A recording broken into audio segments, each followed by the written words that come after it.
to hear you spit some bars, man. Spit You some intrigued me bars, here, mate. Huh? I can't spit some bars at this present time. You put me on the spot. Let me rehearse, or you get my phone. I know my phone today, but to hear excuses coming out. Gets me excited. But no, I used to, because for me, especially growing up in the kind of garage era, everyone used to spit bars. You know, everyone did. That was just kind of what you did if you were that age. But I wasn't any good, man. Just wasn't any good. So yeah, watch the space. Maybe on one of the next episodes, I might bring my phone along with my pre-scripted bars, so we can flow together with the beat at the background. We'll get there. There we go, man. We'll see. Well, I mean, let's talk about you for a little bit. About me? For a little bit, man. Come on, man. Talk forever. Jesus Christ. Your shoulders and chest take up the majority of our graphic. I did tell you, it's only fair. Most of the time it's just a t-shirt. There's a certain size that you get, like a large or an extra large, which makes your shoulders look quite big and your chest looks huge. But about myself, where do you want to start? Early doors. Early doors. Who are you? I'm Michael Jr. So my dad is Michael Senior. I've always been I don't know how to put it. Like I've had a really interesting upbringing. So I grew up with the 4.2 scenario. So you have mum and dad. Yeah, so mum and dad. There was a sitcom. Yeah, there was. 4.2. Yeah, there's like a saying to it. So mum and dad, I had me, and then my cousin. 2.4. 2.4, that's the one. Boom. And then my cousin, who was like my older brother, my cousin Anton. Shout out, mad love. And we grew up as a family, very strong family. We used to go on holidays together. Everything was good, very close. And then, as people are, mum and dad had a bit of an issue. My dad was living. And that went tits up massively. So at this time, I've got another brother, which is Miles, who plays football at present, and that went kind of south. I ended up, because of the situation and being quite rebellious at a stage, I had a bit of an ultimatum to either go outside and we handle it as men, my dad said, and if you didn't want to do that, then you can get the hell out of the house. So I left. I left at what? I think I left at 16. Yeah. So up to that point, very good family upbringing. I had my dad, my dad's my main man. He's my hero. So shout out to my dad. He's one of the best people in the world. I think, I'll let you carry on. You said you spent a lot of time with your grandparents, right? Yeah, well, that's why I moved in. Well, I left, and then I walked around the streets for a bit, and I was like, shit, you've done the big boy. You know, you left on your high horse, but you got nowhere to live.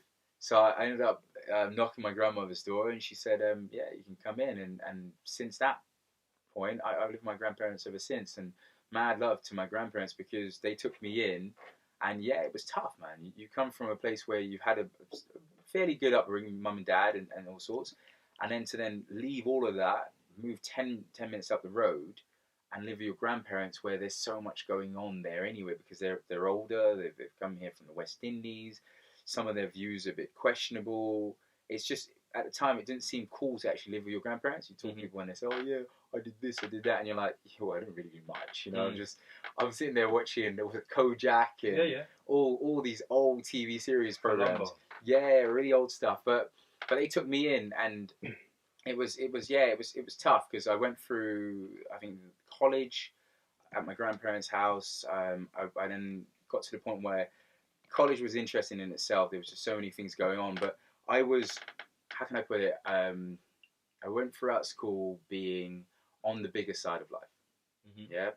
So I was weighing, I think it was in the excess of 18 stone, 18, 19 stone. So it was a really big boy from West Indian family, where every person's house you go to, the main thing is eat, you know, and if you don't eat, there's a bit of an altercation. The only problem with that is, if you carry on eating, you then put on weight, then there becomes insecurity, then becomes shyness, then becomes not liking what you see in the mirror. And I went through that, and at the time, because I moved to my grandmother's house, I didn't really have anyone to talk to about that. So I ended up kind of channeling all my thoughts to the point where I didn't want to go out anymore. So anxiety, a bit of depression. And then I got to one stage where I was so low, where I was going to end it. I was going to, say bye to the world. I was quite fortunate, told my granny the situation, and she put an arm around me and said, look, it'll be fine. You know, we can get through this. We can progress through this. How old were you then? I was, at what age? I'd say 17. Yeah, 17. And how has that conversation with your grandma come about? Is she... Oh, she had a feeling. She's quite pulled you religious. up on it. Yeah, she's quite religious. My granny's quite religious. I'm not religious in the slightest, and we have battles back and forth about if they're God or not. But she's very religious, and she said she had a feeling that I was not. Where her line was, I had a feeling you were not going to make it. You're going to die. And I was just like, wow, okay. And then we started talking, and then from there, I told her the situation, and she did help me. And I was very fortunate for that. But so I went through that, and then I ended up trying to reach out back to my dad, because obviously before that point of having to leave the house, we were cool. My old man was cool with me. So I reached out and I said to him, look, I'm in a situation where I'm not feeling confident. I don't like what I see. Actually, I hate what I see in the mirror every day. How do I be like you? And he said, look, no problem. I'm going to give you the steps, the different tasks that you need to do.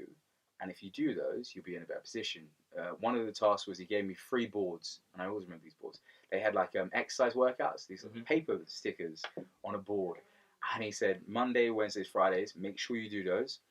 And then also, in regards of building your confidence, I'm going to recommend 4 books for you to read. One was How to Build Confidence. The other one was How to Talk to People. The other one was How to Make Friends, because I wasn't really good at making friends. And then the other one was, I think it's an inspirational book about climbing heights of life. And those are the books. I read those books from front to back.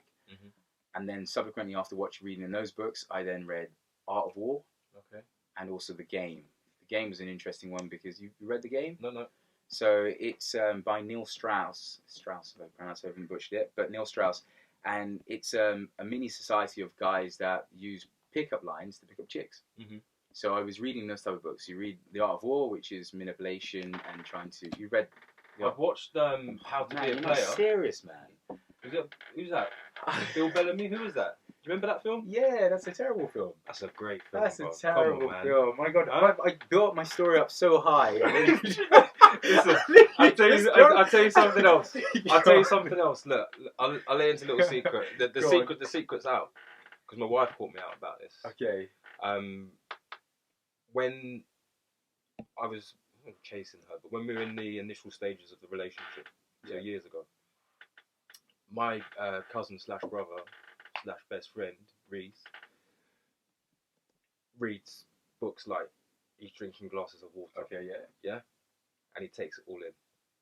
So he had all these books lying around the house. I think it was like Dan Brown. Yeah, Dan Brown. Yeah. Some of his books. Like they're not conspiracy books as such. No, I know. I think Tom Hanks made some films. Yeah. It's it'll come to me. Wait. He did the Inferno was one, which one of the more recent ones. He did the Church one. What's that called? It'll come to me. We did Demons and Angels. Yeah, another book. Angels and Demons. Angels and Demons, and then he did the one Da Vinci's Code. Da Vinci Code. Right. Okay. Amen. So in the building. Yeah. I've read all them books. Okay. But I haven't. Yeah, so I tried to impress my missus. Okay. And say, yeah, I've read all these books. She's like, what are you into? Oh, yeah, Dan Brown, read all his books. And she's like, oh, okay. Chapter 10. Yeah, but I was kind of interested in that stuff anyway, so I free-willed it a lot. Well, to a degree you can. Yeah, but then years down the line, she said to me, she made a reference to one of the books. Okay. And I said that in like just as a hand-off comment, I've not read it. And then she said, "Oh, you're in trouble, man." But you told me that you read it. Yeah, women's memory. And I was like, "Did I?" Like, it's Kojak on crack. Man. And I was like, "Yeah." I was like, "No, I've never read them. I've never read them." So when you asked me if I've read the book, it's quite strange considering I do a lot of writing. Okay. In my younger years as well, is that I don't read books. I'll be honest. Audible is an amazing thing that's hit me. So now I zip through them. There is one book that I'll come on to later that I have read, which was a changer for me. But yeah, I mean, I don't know, man, I get tired, man. But anyway, we're going away. So yeah, you the just book, completely went. the game. I don't know. For me, you've dropped in my estimation here. I thought you was a serious guy, but yeah. So it's a joke. But the game and also Art of War. Art of War it's how to manipulate, how to coax people, how to get your ideas pushed forward. but not in the right manner. So it's kind of set back in the olden days. A servant working his tactics to try and overthrow the prince, but using those techniques, you're then supposed to then apply them to real life. And I was reading that, and also the game, which the game is it's the art of pickups, you know, picking up women. And it's a group of guys who find this secret society, and they end up trying to find the best way to pick up chicks. And those are the books I was reading. That, How to Build Confidence and stuff like that. So it was all a project on trying to make me more comfortable in the skin that I was residing in, you know, my own body. But so where are we at? We're at 17. So we're talking about the possibility of taking your life. Yeah. So intervention from grandma. Yeah. So I reached out to my dad. My dad then helped me, gave me those tasks to do, which I did diligently, to the point where I got to a point where I was in better shape. I was feeling a bit more confident. And he said the next step is you need to box. And I was like, whoa, box who? What am I doing? Why do I need to get into boxing? He says, no, boxing's going to be good for you. It'll build your discipline, give you extra confidence, and it'll allow you to make sure that when you are in any setting, you can defend yourself. And I didn't really understand at the time. Ended up going to All Stars Boxing Gym on the Harrow Road. Shout out to the people. Mr. A passed away the other day. Mr. A is the lovely man that built the place, put the place together. It houses boys that have run away from home or have had a bad upbringing. Yeah. It takes the community boys in, and it allows those community boys to have an avenue to channel their aggression. And he took me in as an extra son, which was quite nice. And I ended up learning how to box, did very well at boxing, got into very, very good shape. And then from there, I was at the stage where I had the option to either go into work, like my dad said, get a job, or go to uni. The reason why he said get a job, because he knew that with me, I'd probably go off the rails, go to university, especially in a university outside London. I'd probably go off the rails because I've had a sheltered upbringing to a degree, you know? Grandparents, before that, mum and dad, I've not really seen, up to that point, the badness of life, other than stuff that you have an argument with your dad, get kicked out. But other than that, that's about it. No bad stuff has happened. So I end up having that choice to either go to uni or to work. I decided on my own accord that I was going to sign up to go to Brighton University. I thought it'd be great. It's independence. You know, I'm outside London. I can do what I want now. I've got student loans. I'm going to have fun. So I signed up, and it was, I would say it was the making of Mike. Because I left London at the age of, I think, 18, 19, as a shy, naive individual. And then I came back, someone that had distrust issues or trust issues, was insecure in terms of just deciding on certain things and just not really understanding of how things can go dramatically wrong so quickly. How long were you there for? I was at Brighton Uni for 2 years. So my course was 4 years, but I had to leave after 2 years. And what was the course? The course I was doing was business management. Helped you? Well... Use it? Well, so I've got a marketing management degree. So I had to come back to London. I ended up going to Middlesex University, doing 2 years there as an extension of that 4-year course. Maybe an extension, but just as the additional 2 years that I didn't do in Brighton. And I got the graduation certificate and all the other stuff. But has university helped me? Probably not. I could have worked. I think it did give me a real life experience of what life is, if that makes any sense. Yeah, like the interacting with people. I learned so much in 6 months. It was amazing, but not amazing in a good way. My the reason I asked that, my cousin, my best mate, has I don't know what you call it, but he's got a degree in tennis.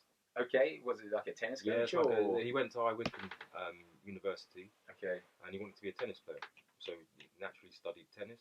Okay. And now he's a senior vice president at an underwriting company in Rhode Island in America. Okay, so that's completely different. But that tends to happen. I think we choose university courses at a time where you think, oh my god, this is what I want to do. You then actually do the course, and especially on the course, you realise that most of the stuff they're teaching you is from textbooks.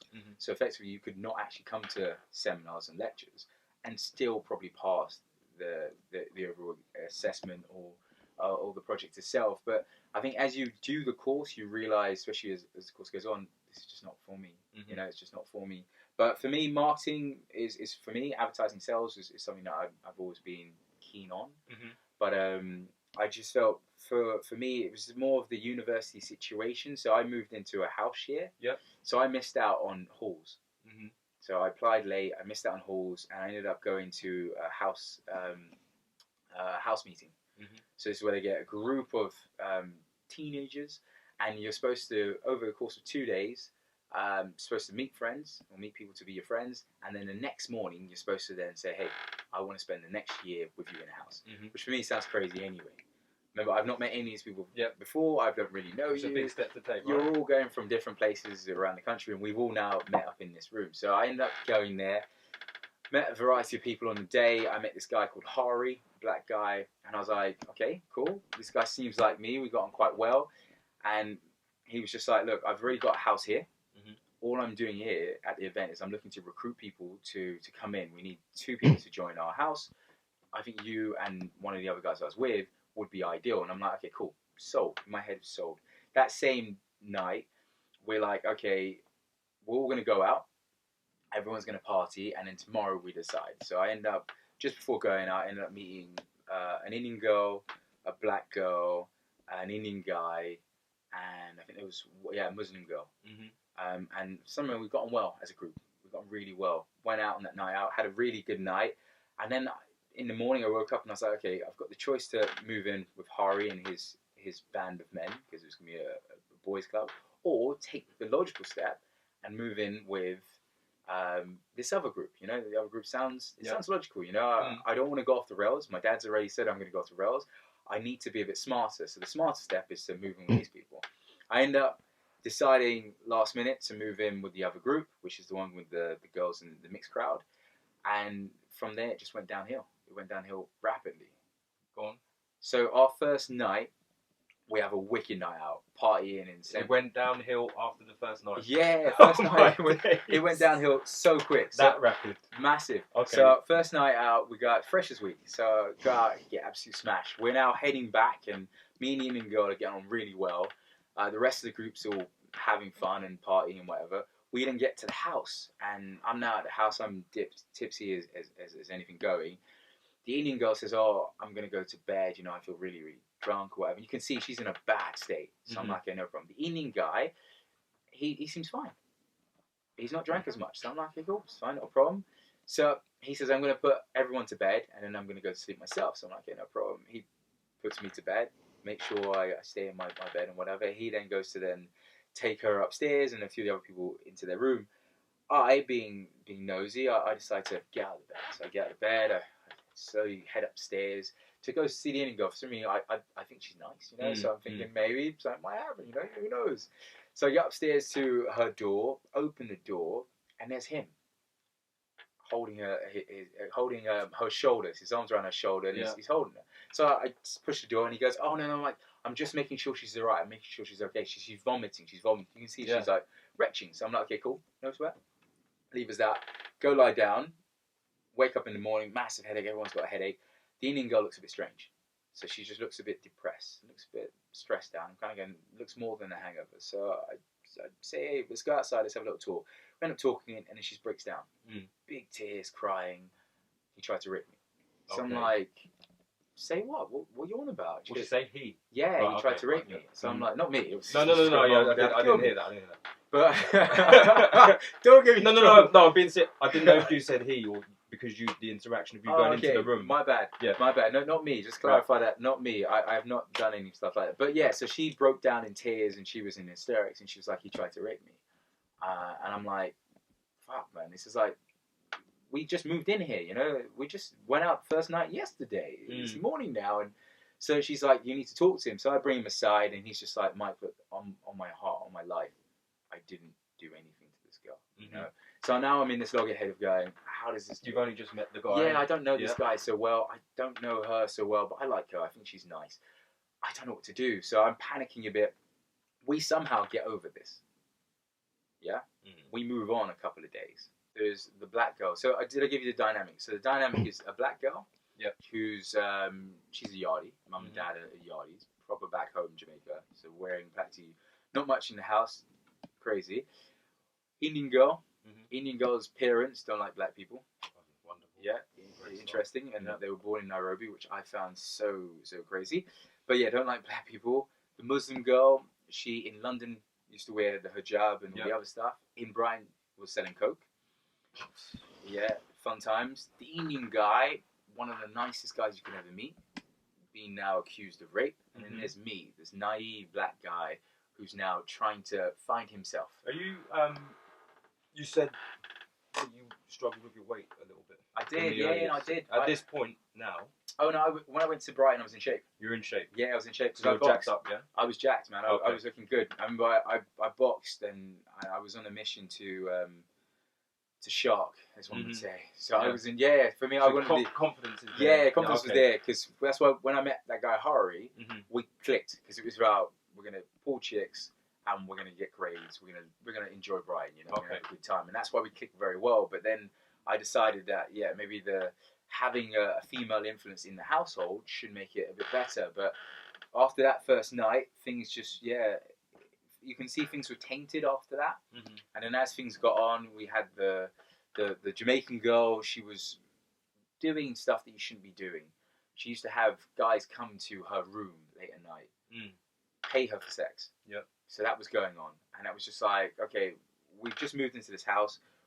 We don't really have much security in this house. It's a house share. I was going to say, do you have a lock on your door? No. So we on the weekends we'd have groups of guys coming around. Yeah.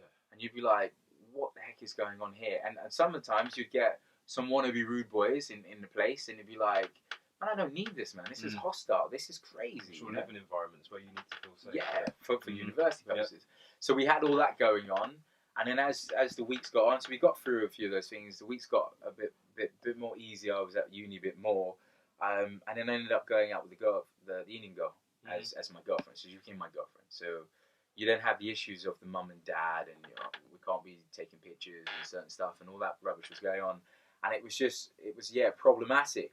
So that was going on. Things were moving, and then I decided to slip up. Not intentionally. The Indian girl was, how can I put it? Maybe she was still learning about what relationship was about, and maybe I was still learning about relationship. But she used to talk to other guys at certain times of the night, which I used to find strange. No, I don't mean anything. We're just chatting, whatever. And obviously on the phone. Or? Yeah, on the phone. Okay, yeah. On the phone. So I used to find that strange, and because I've just come from reading these books where you now turn into a shark. I know what that call is at 1 and 2 in the morning. What are you calling someone like that? You know? So she used to entertain that, and for me, I just couldn't stand that. And because of maybe the upbringing of having to move out and all the other stuff, and you become very, how can I be, against the world, You're very, I'm open my heart here, I've given you something of me, and what you're doing now is you're taking the piss. Yeah. So I ended up, not intentionally, she went back home to London for the weekend. Me and the Muslim girl, for some reason, we got on really well. She's from Acton. I'm from Notting Hill, Ladbroke Grove side. And we were talking about stuff back in the area. And we ended up playing music, Warren G, at Regulate. Yep. She knows every word to the song. I know every word. Know all the words to that song. We were singing the song one night and ended up drinking wine. And before you know, what happened is we were now spending more time together, me and the other girl, while the girlfriend was at uni. Carried on. We used to go play pool at a pub there. We used to play pool after lessons and stuff, and we were getting on well. And then any time the girlfriend would come, the Muslim girl would go a bit crazy and start shouting and swearing and get a bit violent and leave. I remember the Indian guys kept saying, "Mike, why does that happen?" I'm sitting there going, "I don't know, man. Sure they had a little whiskey or coke or someone must have sabotaged the drink or something." Playing it off, and that was going on for like 3 or 4 months, and it just got to the point where I didn't know what to do, to be honest with you. I didn't really know what to do. I kept telling my best friend who was up in Brighton, like, I've probably opened a can of worms here. How do you carry yourself in them situations? You walk home, you're walking home, you've been to lesson, you're walking home. What's waiting for you when you get there? Like, how are you weighing up that balance? I wasn't going uni. You weren't? No, so you were just staying at home? Yeah, no, I wasn't. So there was a bit where I stopped, because I failed the first year. Okay. So all the stuff caused me to fail the first year. So I ended up stopped going. I didn't go into classes. Jeez. So I used to get the book, like the book you had at the start, up to speed my knowledge on certain things, but I just didn't go in. Mm. So me and this girl who wasn't going in as well, we just used to jam out to shops, and it was like having another relationship all the time. Yeah. And then when the girlfriend comes home, then it's like, yeah, bye, okay. But for me at the time, I was kind of like, this is fine, you know, this is cool. I'm cool with this. It's all right. But what I didn't realize is the Muslim girl was not cool with this. It was not cool, and it just got worse and worse and worse. And then at the same time, my best bud, who was at Brighton University, he decided to do something really stupid on one of the nights that we stayed in the house. He decided to sleep with the black girl. Right. The yardie girl. For money or? No, just slept with her. Okay. They're having a bit of fun. We were messing around, playing spin the bottle and all sorts. He took her to the room and they ended up having sex. She got pregnant. Oh. Okay. So while I'm now still dealing with my situation, he now has her, oh, you've got to pay for this, I need this, you've done this to me. And he's kind of going, I don't want anything to do with this. You are nasty, you can do this. And he said some really vile things to her. She then told a group of guys, and these group of guys came now looking for us. And I'm kind of going, do I need this? You know, I've got this stuff going on, which sometimes is quite good. Now my best mate now has got people looking for him. It's not good. And there was one incident. We got followed home. So I remember this because we came out of the gym. There was a gym just in Brighton, just on the pier. Yeah. And really good gym, bodybuilder gym. Met some really cool guys there. So get on the bus, and I said to him, this black guy keeps watching us, you know? I don't understand why he's watching. Like, to a point where the bus is there, and he's just staring at us. And I'm like, okay, it sounds a bit weird, but I think there's something up with this guy. There seems to be something question. And he goes, all right, cool. What's your thoughts? And I said, what we do is we get on the bus, we're going to stay downstairs. I'm just going to assess this guy. Get on the bus, walk on. We stand in the section where they normally put the buggies. There's both of us standing there. Guy gets on, walks right behind us. Now he stands in the buggy section, arms crossed, staring at me. Something's happening. Big guy? He was medium sized, but he looked like he was carrying. Okay. He looked like he had something. Okay. Yeah, he looked like he had something. And I can fight, so for me, I'm cool. For me, it's like, whatever. If you want to throw down, we throw down, I'm down. But it was just more of, I need to go home, you know? I need to get home. So I don't want to get stabbed. I don't want to get whatever, this person, I need to get home. So we're there, and the whole bus journey is like 15 minutes, but that felt like an hour. We're having conversation. You can see this guy's just staring, menacing in terms of his expression. So I said to my best mate, I said, all right, what we're going to do is we're going to get off the stop early. We'll see if he gets off the stop. And if he does, I'm going to have to tell him what's the problem. And then it's up to you if you want to back it or whatever you want to do. But this has to stop here because there's no way he's following us to the house. It's not going to happen. So we go to get off the bus. The guy jumps off bus with us, and my heart's now beating because I'm like, okay, this is it. Yeah, this is it. This is it. So I stop. I spin around. I said to him, "What's up?" And you can see he went to his pocket to reach for something. And I said to him, my other hand, I said, "Look, what's up?" And he goes, "I'm going to show you." And I said to him, "You're going to show me what?" "I'm going to show you." I said to him, and this now, my head's kind of, everything's flashing forward. I'm going, I've just been having fun in the house, man. I might not make it home today, you know? So I'm now, other hand, I'm just saying, look, just hold it down. I don't know what's happening. I don't know what's caused this situation. What's the problem? And he goes, I'm going to show you. I'm going to show you. And then he kept reaching. I said to him, before you reach for anything, I ain't about that, all right? So I'm just saying to you, we need to get home, yeah? And he goes, all right, don't worry, I'll come back. And then he left.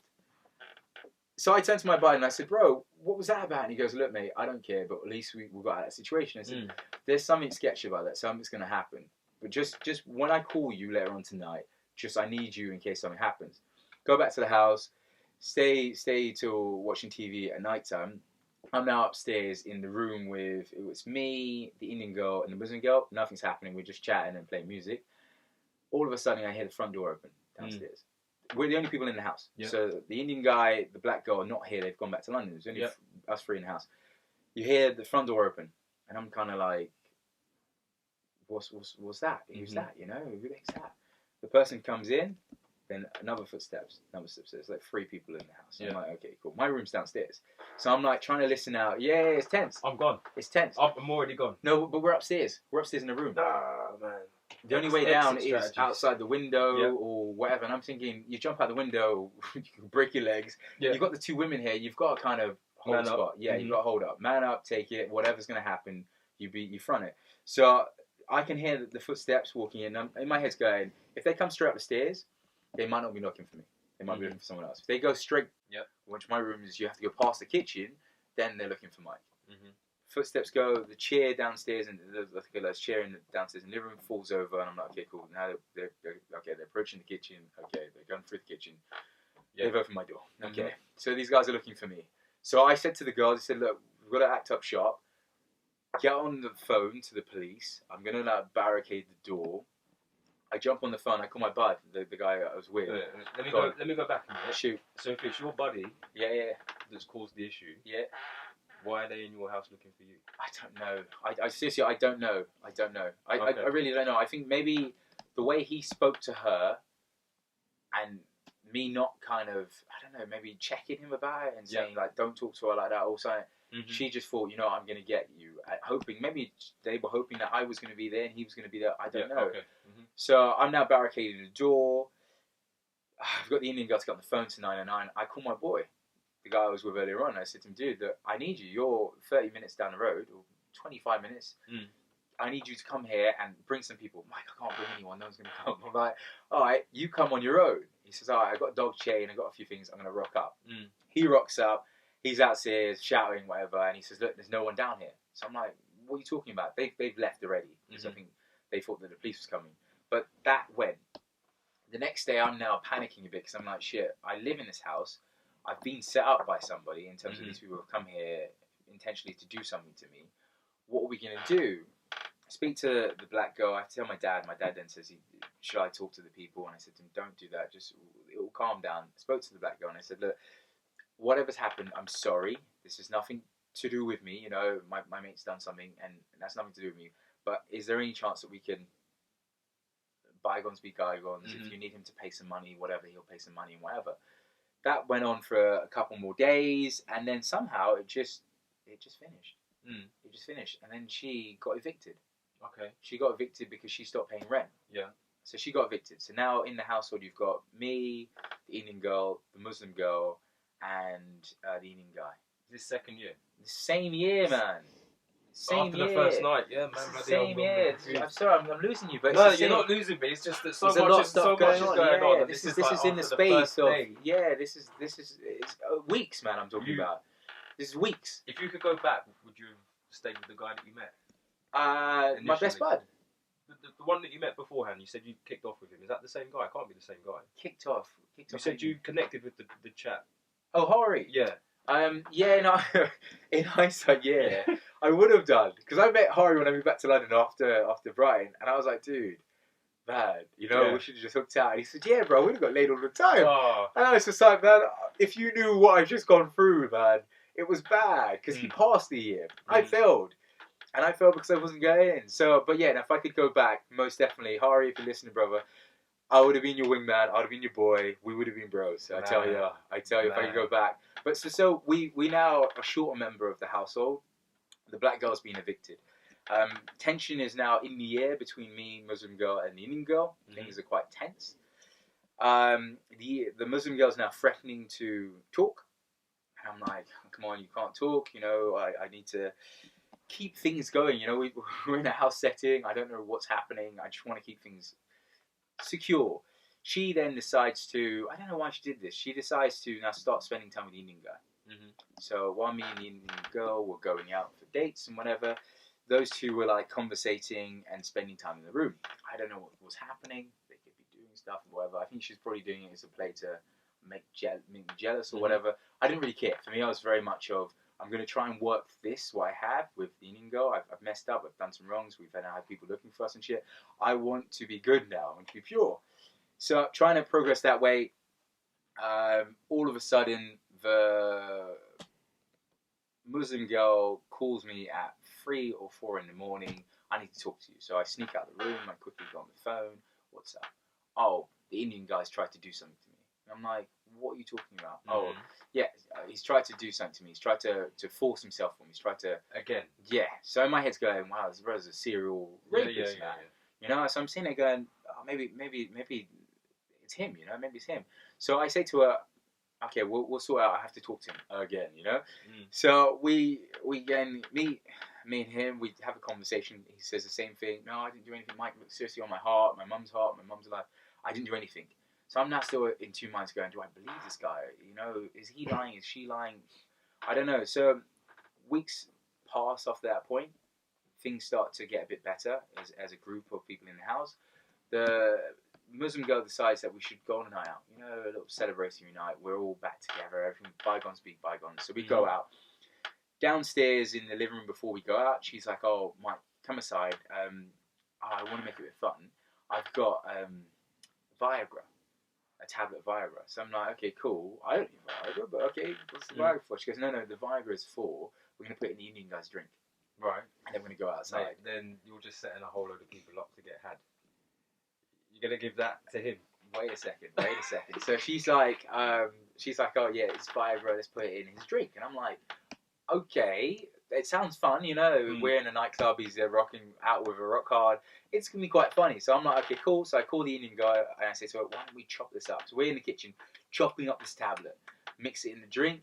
We will sit in the living room, watch him drink the drink. So he drinks it, we're now having toast, whatever. We head out to the club, party in the club. I'm looking over going, he doesn't seem to be like rock hard, you know, I'm not staring at his pants, but he doesn't seem like he's panicking or I'm going to go chat to this girl or anything. But he's sweating a lot. And I'm like, okay, he's sweating a lot. He's now looking like he's struggling to breathe a bit. I didn't really know Viagra had that effect, but alright, cool. He then comes aside to me and says, Mike, we need to go home. I didn't feel good. And I'm like, okay, no sweat. So I round up the troops and I said, guys, we're going to walk home. We're walking home. The guy collapses on the street. Oh my days. So I'm like, fuck. I'm like, shit, what's happened? So we call the ambulance. The Muslim girl says, we'll get in the back of the truck. Tell the Indian girl, go into the house. And I'm like, why are we not all going? She goes, oh, well, no. It's good that we go because we need to talk. And I'm like, okay. Sit in the back of the ambulance. And I'm now, in my head, just going, I don't need this guy to die on my watch. But then she's now said we need to talk. So something's a bit sketchy here. Something's wrong, you know, something's not right. We get there. They rush him in and they're now doing tests and they've synced him up to the machines and all stuff. And I'm like, bloody hell, this is like got really serious. She then goes, oh, can we go outside and talk? So I'm like, okay, cool. We're standing outside, we're now talking. She goes, just to let you know, I didn't give him Viagra. I gave him ecstasy. Okay. And I hope he dies. And I'm How like, much of it? It's just a tablet. Okay. So she's like, I hope he dies. And I'm like, okay, but you know, I helped you chop this. She helped you chop this. We all played a part in this. This is not going to go well for us. And she goes, well, I don't care. And I was just like, oh my God, this is not, I don't need this. Fortunate enough, they pump his stomach and he's able to come back home. Not that day, but the next day. Yeah. Soon after, he then leaves the house. He decides to... No, he didn't leave uni. He stayed off uni for 2 weeks, and then I think he decided he was going to finish the course and then leave. I think it'd be quite telling his next action after that. What was that? Because this is the guy that's been accused. I know, right? Twice. He left. He just left. He said, "Look, I'm out of this. I want to get." An admission in itself? Or? Yeah. Well, no, not really. Because for me, I thought he was, and I say I thought he was doing this stuff. And then it's only when I spent time with the Indian girl, and then there's something happened. I think she must have been really drunk or something, and I think she was in a really bad state, and she must have said, "Oh, I want you to do something to me," you know, like sexual or whatever. And it's just the way she said it made me think right back to that moment that he painted with me, and I was like, maybe she made this up. Okay. Maybe she made this up, and maybe the Muslim girl then decided to make this up as well to follow on suit, just to get a bit of attention. And it just threw me because it was like one of those moments where the penny dropped. You know, like you're watching what's that film? Unusual Suspects. Usual Suspects. Yeah. That's it. And then yes, and then the penny drops, and they're like, Kevin Spacey is Kaiser. Yeah, man. It was like that. The penny dropped in real life, and Kevin Spacey is Kaiser Soze. Yeah, buddy. So he had us like 2 times. He done me in the film, then he done me in real life. I know, right? But yeah, I had that moment where I just sat there, and I sat on the floor, and I was like, shit.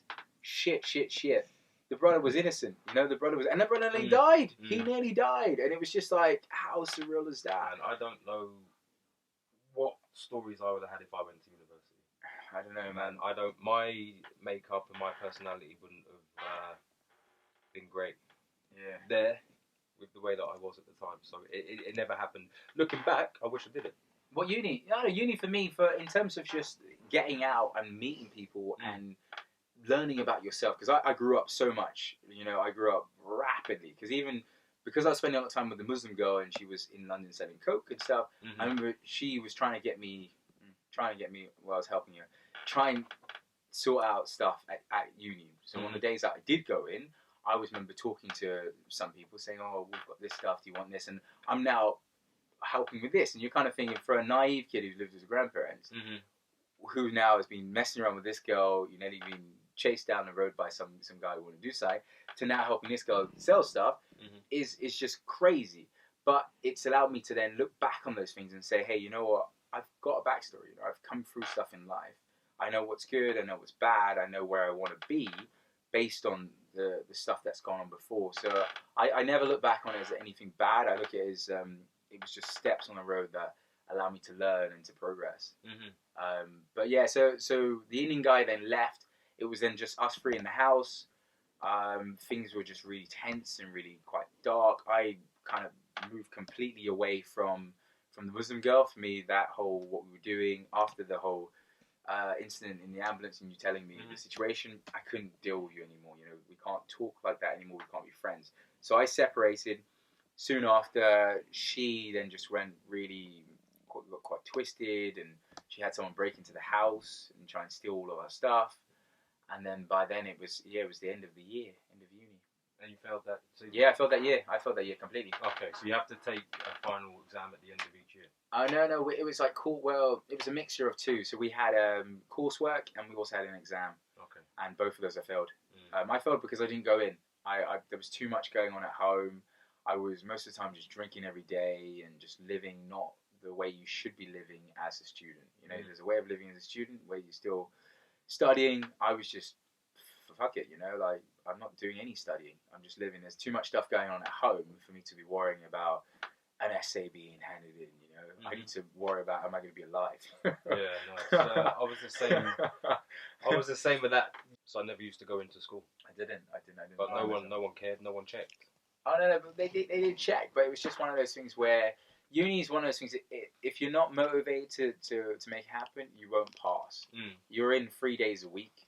Most of the time, you're in 3 or 4 hours a day on those days. So if you're not motivated, you can happily just I'm not going to go in. And because I had maintenance grants and I had all the other stuff that you get, I was okay. You know, it's not like I had to work. For me, it's just you got the uni stuff. So I had all of that, and that really messed me up, and that did kind of taint my experience in terms of my interaction with girls and people for a bit. And then I had to move back to London. It was one of those things where I because of the situations that were going on and the break-ins and stuff like that, I just felt like I didn't feel safe there. So I decided to move back, and upon moving back to London, I ended up going to Middlesex University, which was a massive shift from Brighton, where it's you go out at night, it's like you party, you meet girls, it's what's your room number rather than what's your mobile number. I went to Middlesex, where people were praying after lessons. Yeah, so I'm kind of going, what are you brothers doing? You know, we're supposed to be going out. Oh, no, I've got prayers to do, I've got this to do, and it was an international university. So I just found it really hard to adapt to that. And then I was quite fortunate enough, especially on a night out, I met this guy, and he said that what would be good is, because of the shape I was in, he said you'd be quite good for like pictures, doing like sports pictures. And I'm saying, sports pictures? I come from a background of being overweight and fat and miserable and wanting to commit suicide. Someone thinks I'm nice, right? So I said, I was like, yeah, buddy. So I'm like, okay, cool, no sweat. I'll be up for it. He then invites me to his flat in Tower Hill. I might say the guy is a bit Kevin Spacey. Yeah, a bit like Kevin's boy. He's full blown Spacey. He's not the Kevin. He's Spacey. Okay. So he wanted to fill in some space. So he invites me to Tower Hill. We get there and he's just like, oh Mike, I think you'd be really good for some work. And I'm like, okay, cool, this is cool. And he's like, can you take off your top? So I'm like, yeah, man, take my top, man. I go on holidays, take my top all the time. And he goes, okay, cool, that's good. Can you take off your pants? So I'm just like, okay, yeah, I got boxers on. This is cool. We've got some Calvins on. It's fine, no problem. Take your pants off. And he's like, okay, good pictures, man. It's really good, really good. So I'm like, no problem. And he's like, okay, cool. Can you take off your boxers? And I'm like, Who's here? What's the setup?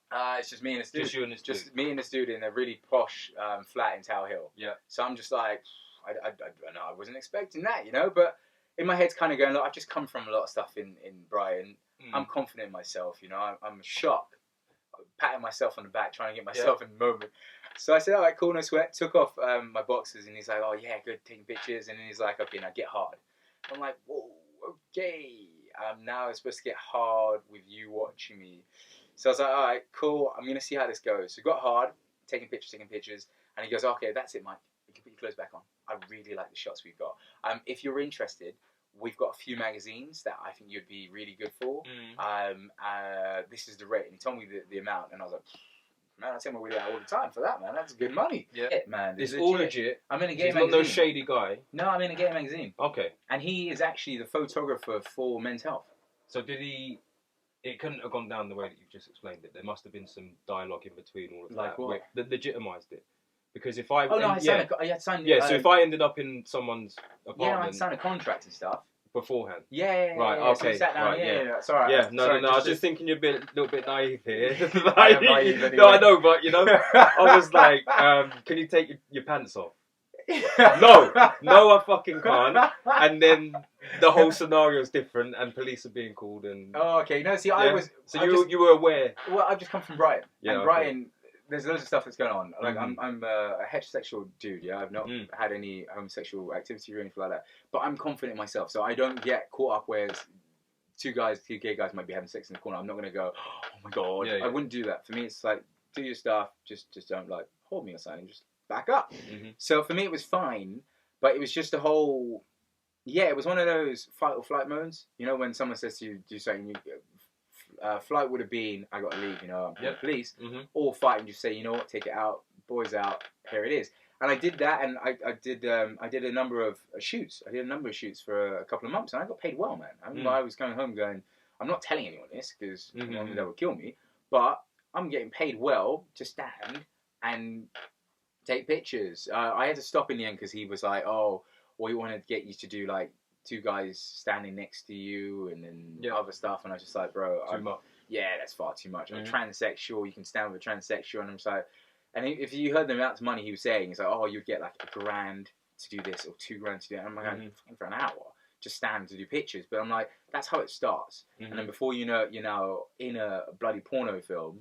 Yeah, some gay porno, and then it gets worse. So I stopped that, and then I was back in London at Middlesex University, trying to then just find myself. You know, I felt like I completely lost. I felt like I found someone in Brighton, and then when I moved back to London, I just completely lost myself. It was just like, I don't know if I fit in here. You know, I've just come from party to serious work. I now see my mum and dad. It's just all slightly different. You know, I'm now having to rein in my enthusiasm for life. So I finished my degree and ended up having the choice to either get a marketing executive job, or join the local gym. And I ended up joining the Virgin Active, which was at the bottom of the road of the uni, and became a fitness coach. So imagine that. You get a degree, and you could probably get a salary of what, 22, 23, and you end up doing a fitness coach role where you're paying £6.50 an hour. And I ended up doing that, and I was very successful at that. On to then building my own PT business, and so we're saying, and we will have to. I don't know. This is like part 1. I was just gonna say. So you can wrap it up now, and we'll do a part 2. Yeah, that's what I'm saying. It's gonna have to be a part 2, because even as we're talking, there's just so much going through my brain going. There is so much that we could share out, and you could probably even give me some understanding of some of the stuff I put forward, because I'm still in my own head trying to come to terms with some of the stuff that has gone on. You know, I'm trying to go like, how did that work out? What was that? What was the meaning for that? Because you're a bit wiser than myself, just a bit, right? So, but either way, guys, it's been a pleasure. I'm Michael. I'm Johnny. And I was going to say Leon again. Yeah. But this has been the Year Buddy Experience podcast. I hope you guys have enjoyed it. As you can hear, we are characters. The pod itself is about inspiration, motivation through sharing of stories told by individuals that are inspiring. are inspiring. Yeah, to me and to other people. Indeed. I hope. The goal is to help people, essentially, and that's it. So if you take anything from this, even if it's just a laugh and a joke, if it's anything more serious than that, which I should hope it would be on some of the stories, bless. Indeed. See you guys.